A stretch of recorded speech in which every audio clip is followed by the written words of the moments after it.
पापा को 11 गोलियां लगी हैं और पापा उसी टाइम ही फोत हो गए थे। मेरा शोहर चला गया, वो ना जाता उसको कुछ ना होता। बच्चा मेरा पापा की कंघियां सीने से लगा लगा के रोता है। तकरीबन ये वाक़या 10:15 बजे होया, लेकिन पुलिस तकरीबन 11:45 के करीब आई है। इस टाइम मैं लाहौर के इलाके कैंसी में मौजूद हूँ, जहाँ पर बच्चे के साथ छोटी सी तल्ख कलामी, सिर्फ ये कि बच्चे को तंग किया जाता था। अब पता लगा है कि बच्चों को तंग करने का मकसद सिर्फ ये था कि बच्चों को मंशियात पर लगाना चाहते थे, बच्चों को नशे पे लगाकर उसके बाद उनका गलत तरीके से इस्तेमाल करना, ये उनका कारोबार था। अब इस बच्चे के साथ छेड़खानी हुई, वालिद को बताया और उसको बताने का ये नतीजा निकला कि एक ही घर के 11 अफराद पर अंधाधुंध फायरिंग की गई, जिनमें से 2 अफराद जो हैं वो इस दुनिया में नहीं रहे। बाकी जो इनके वालिद साहब हैं वो भी उन्हीं में शामिल हैं, जिनको मौके पर 11 फायर मारे गए और वो अब इस दुनिया में नहीं है। बाकी एक ही ख़ानदान के जो लोग हैं वो अस्पताल में इस टाइम ज़िंदगी और मौत की जंग लड़ रहे हैं। वालदा हमारे साथ मौजूद हैं जिनके बच्चे यतीम हो गए हैं, इनसे बात करते हैं। क्या मामला है, बच्चों के साथ ऐसी क्या छेड़खानी हो गई कि इस हद तक मामला बढ़ गया? ये छेड़खानी तो यही है कि उसको धक्के लगाता था, चंडे मारता था, कभी रोकता था, कभी कुछ करता था। हो सकता है उसका माइंड यही हो क्योंकि वो नशा बेचते थे, असला बेचते थे, बच्चों को अपने साथ अटैच करना चाहते हों, क्योंकि हमें तो उनके दिल का नहीं पता वो क्या चाहते थे, बच्चे को तंग करने का उसका क्या मकसद था, क्योंकि हमने तो कभी उसको देखा नहीं था। वो गली नंबर 6 में रहते, ये 4 है, आगे वाली 5 है, उसके बाद 6 है। हम 5 में भी रहे, हम 6 में भी रहे, हम किराएदार हैं, कभी कहीं कभी कहीं, लेकिन मैंने उनको आज तक नहीं देखा, तो उनकी शक्लें तक नहीं देखी थी। आज मैंने पिक में देखी हैं जब वो आई हैं नेट पे, फिर मैंने उन लोगों को देखा है। तो मेरा बच्चा भी उसके साथ कोई अटैच नहीं था, कभी उसके साथ बैठा नहीं था, तो अल्लाह जाने उसकी क्या दुश्मनी थी हमारे साथ। बेटा क्या आपके साथ उसकी छेड़खानी थी? कोई मजाक करता था, आते जाते वैसे कोई आवाज़ लगाता था, तंग करता था, क्या करता था? कुछ नहीं, बस मैं जब भी गुजरता था मुझे रोक लेता था। जब भी उसने देखना भाग के मेरे सामने आ जाना, मुझे रोक लेना। क्या उम्र है उसकी? उसकी 25 साल उम्र थी, मुझसे काफ़ी बड़ा था। मैंने उसको बहुत दफ़ा कहा मेरे साथ मजाक ना किया करो, तुम्हारा और मेरा कोई मजाक नहीं है। मेरी 15 साल उम्र है, मुझे वैसे ही रोक लेता था, तंग करता था, मुझे जाने ही नहीं देता था घर। कहता इधर ही खड़े रहो, कभी तंग करना, धिक्के मारने, और मैं उससे तंग आता था। मैंने आके पापा को बताया, 2-3 दिन मैंने बर्दाश्त किया, नहीं किसी को बताया। फिर मैंने आके पापा को बताया, मैंने कहा पापा ऐसे मुझे एक लड़का तंग करता है, तो आप उसको रोकेंगे आके। पापा गए हैं, उसको जाकर मना किया, तो वो आगे से पापा के साथ लड़ना शुरू हो गया।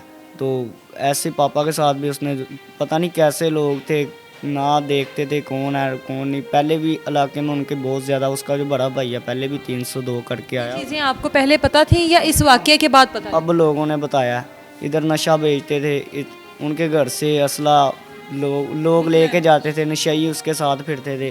तो अब पता चला हमें, पहले कोई पता नहीं था। पापा के साथ उन्होंने खुद ही दुश्मनी डाल लिया, खुद इतनी गहरी दुश्मनी डाल लिया। 2-3 दिनों के अंदर अंदर ही रोज़ाना उसने लड़ना, रोज़ाना उसने पापा को भी धिक्के देने, मारना, लड़ाई होनी। तो उस दिन क्या मामला हुआ था जो इतनी ज़्यादा लड़ाई बढ़ गई? तो उस दिन आया, रात को अकेला आया, पीछे 4-5 लड़के उसने गाड़ी के पीछे खड़े कर दिए थे। तो आया, दरवाज़ा खड़काया इतनी ज़ोर से, मैं, मामा और पापा ही घर थे और कोई भी नहीं। मैंने बाहर देखा, पापा ने कहा देखो बाहर कौन है। मैंने बाहर देखा है, मैंने कहा कि वही लड़का आया जो उस दिन आया था, जो लड़ता है बाहर। पापा कहते तुम रुको मैं आ रहा हूँ। पापा ने फ़ोन मुझे पकड़ाया, पापा नीचे गए हैं, तो पापा के साथ ना लड़ना शुरू हो गया। पकड़ के ना वो जो पीछे 2-3 लड़के खड़े थे वो भी आगे आ गए हैं। वो पकड़ के ना पापा को मारना शुरू कर दिया उन्होंने। तो मैंने जब देखा, मैं भी भागता नीचे गया हूँ, मैं भी अंदर शामिल हो गया, मैं भी लड़ना शुरू हो गया। मुझे भी मारा, पापा को भी मारा। मैं अंदर से निकल के जल्दी जल्दी, मुझे और कोई रास्ता नहीं नज़र आया, मैं चाचू लोगों के घर गया हूँ दादी। मैंने उधर जाकर ना सबको बताया, मैंने कहा पापा को मार रहे हैं, जल्दी आओ। चाचू भी उठ के भाग गए हैं, मेरी पुप्पो है, उनका शोहर भी उठ के भाग गए हैं, पुप्पो भी आ गई, दादी भी, सारे देर में वो चले गए थे यहाँ से? सारे जब इधर आए हैं, मोहल्लेदार भी इकट्ठे थे, वो लड़के जो हैं वो चले गए थे आगे को। पहले ही प्लानिंग करके आए थे मेरे ख्याल से बाहर। वो सारे उसके बड़ा भाई है जो सारे खड़े हुए थे। तो जैसे ही इधर से वो गए हैं तो थोड़ी देर बाद फिर आ गए हैं। उसका बड़ा भाई आया, उन्होंने आते ही कोई बात नहीं की, किसी से कुछ नहीं कहा, आते ही उन्होंने फायरिंग स्टार्ट कर दिया। सारे मोहल्ले में खड़े थे, दादी लोग भी सारे अंदर खड़े थे, मोहल्लेदार भी अंदर ही। तो फायरिंग करनी शुरू कर दिया, सबको फायर लगने शुरू हो गए हैं। इतनी ज़्यादा उन्होंने फायरिंग की है, पापा को 11 गोलियां लगी हैं और पापा उसी टाइम ही फोत हो गए थे। तो उधर एक लड़का है हमारा सामने, जिधर मैं गया हूँ दादी के घर, उनके सामने रहता है। उसने देखा कि मैंने जब जाकर शोर डाला कि पापा को मार रहे हैं जल्द, वो लड़का भी बाहर गेट से अभी बाहर से आया ही है, तो उसकी सालगिरह थी उस दिन रात को ही। तो उसकी मामा ने कहा किधर जा रहे, कहता 1 मिनट में आता हूँ। तो उधर लड़ाई हुई है, मैं आ रहा हूँ देख के। तो वो आया, उसको भी फायर लगा, वो भी फोत हो गया। ना उसकी सालगिरह किसी ने मनाई है ना कुछ हुआ है। दादा इसकी कितनी उम्र है? 23 साल उम्र, अभी 23 साल का हुआ था। दादा अबू को भी फायर लगे हैं, दादी को भी लगे हैं, पुप्पो को भी लगे हैं। 11 अफराद हमारे जख्मी। ससुराल वाले जितने भी हैं सारे ही तकरीबन सारे, देवर, ननंद, सास, ससुर, सभी जख्मी हैं। सभी जख्मी हैं हमारे शौहर घर, हैं आपके, तो उनके साथ तो दुनिया से चले गए। ऐसा ही है। मौके पर इस जब ये सारा कुछ हुआ है, कितनी देर बाद पुलिस आई है? पुलिस तकरीबन 2 घंटे बाद आई। हमें तो लोगों ने बताया, हम सब हॉस्पिटल चले गए थे। हमें लोगों ने बताया, कल एक इंटरव्यू हुआ जिसमें ये पठानों के लड़के ने बताया कि पुलिस को हमने कॉल की थी। तो पुलिस तकरीबन, ये वाक़या 10:15 बजे हुआ, लेकिन पुलिस तकरीबन 11:45 के करीब आई है। जब तक तो यहाँ पर से ख़त्म हो गया होगा। खून था, खून ही खून था। जूते वहीं पे पड़े हैं सबके, जूते पाँव में नहीं रहे थे, नंगे पाँव। मैं खुद नंगे पाँव नंगे सर गई हूँ हॉस्पिटल। मुझे पता नहीं किसने दुपट्टा दिया उधर से, मुझे नहीं पता, किसी औरत ने मेरे सर पे दुपट्टा दिया। उधर ही मेरी तबीयत खुद की ख़राब हो गई जब मैंने हस्बैंड को देखा जाके कि उनकी जान निकल गई है। उनके पाँव सारे आधे हो गए थे घिस घिस के सड़क पे जब बाइक पे लेके गए हैं। तो मुझे देखा नहीं जा रहा था, मुझे कोई नहीं संभाल पा रहा था उधर के मेरी क्या हालत है। कितने लोगों ने मुझे पकड़ा है, कैसे मुझे खींचा है, कैसे मुझे बाद में इंजेक्शन लगा के उन्होंने लटाया है, मुझे कुछ पता नहीं है। जब पूरे मामले में ना तो आप लोगों का कसूर, ना ही उस बच्चे का कसूर जिसकी सालगिरह। बहुत तकलीफ़ है। वो बच्चा मेरी आंखों के सामने जवान हुआ, वो यतीम बच्चा था। उनका बाप बचपन में उनके सर से चला गया था, जैसे कि मेरे बच्चों से आज साया उठ गया। वो बहुत छोटे थे। मैं सारी ज़िंदगी भी चाहूँ ना, उस माँ को उसका बेटा नहीं लौटा सकती। और मेरे दिल में जितनी तकलीफ़ है ना, मैं ये नहीं बता सकती। मेरा शौहर चला गया, वो ना जाता, उसको कुछ ना होता, उस बच्चे को कुछ ना होता। उसकी माँ का एक वाहद आसरा था वो।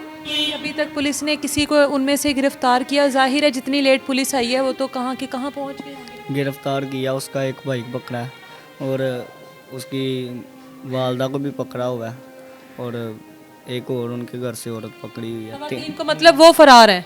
3 लोग जिन्होंने मारा वो फरार है, वो नहीं। कोई देख रहे हैं इस टाइम, आपको बड़े आला अफसरान भी देख रहे होंगे, कोई अपील करना चाहती हैं? क्या डिमांड है, क्या चाहती हैं आपके, क्या होना चाहिए? मैं ये चाहती हूँ कि मुझे इंसाफ मिले, उनका इनकाउंटर किया जाए। अगर इनकाउंटर नहीं, अगर वो पकड़े जाते हैं उनको फ़ौरन फांसी पे चढ़ाया जाए, ज़रा देर ना लगाई जाए। अगर वो मिल जाते हैं तो मेरे मोहल्ले में ला के बताया जाए लोगों को कत्ल करने वाले की ये सज़ा होती है। इनको खंभों पे लटका के इनको गोलियां मारी जाए, बाद में कचरे पे फेंक के इनको कुत्ते छोड़े जाएं इनके ऊपर। मैं तो यही कहूँगी, जैसी सज़ा हमें मिली है, अल्लाह किसी पे ऐसा वक्त ना आए जो मेरे पे आया है। मेरा तो कमाने वाला भी और कोई नहीं, मेरा तो वाहद आसरा वही था। मैं मरियम नवाज से और मियाँ शहबाज शरीफ से कहना चाहूँगी कि वो आएँ और मेरे बच्चों को तहफ़्फ़ुज़ दें। मेरे बच्चे की जान अब भी ख़तरे में है। उन्होंने धमकियाँ लगाई हैं कि उमर रह गया है, उमर बच गया है, हम इसको नहीं छोड़ेंगे। हम रात नहीं सोते, हमें टेंशन के साथ नींद नहीं आती। मेरे बच्चे डरते हैं, सारे मेरे रूम में आ जाते हैं, मम्मा जी हमने आपके पास ही सोना है। इतने खौफज़दा हो गए मेरे छोटे बच्चे। वो बच्चा मेरा पापा की कंघियाँ सीने से लगा लगा के रोता है, पापा कहाँ से आएंगे अब मम्मा, हम कहाँ से लाएं उसको दोबारा, कहाँ से लेके आए। पुलिस वालों ने तो हमें, SHO साहब हैं वजील हसन, उन्होंने मेरे सर पे हाथ रख के वादा किया मुझसे कि मेरी बहन तुम्हें इंसाफ मिलेगा। मैंने असफ भट्ट को भी मैंने ही गोलियां मारी थी, इनको भी मैं ही मारूंगा, ये मेरा वादा है। तो मुझे उन पे बहुत उम्मीद है कि वो मेरा भरपूर साथ देंगे। वो दे भी रहे हैं।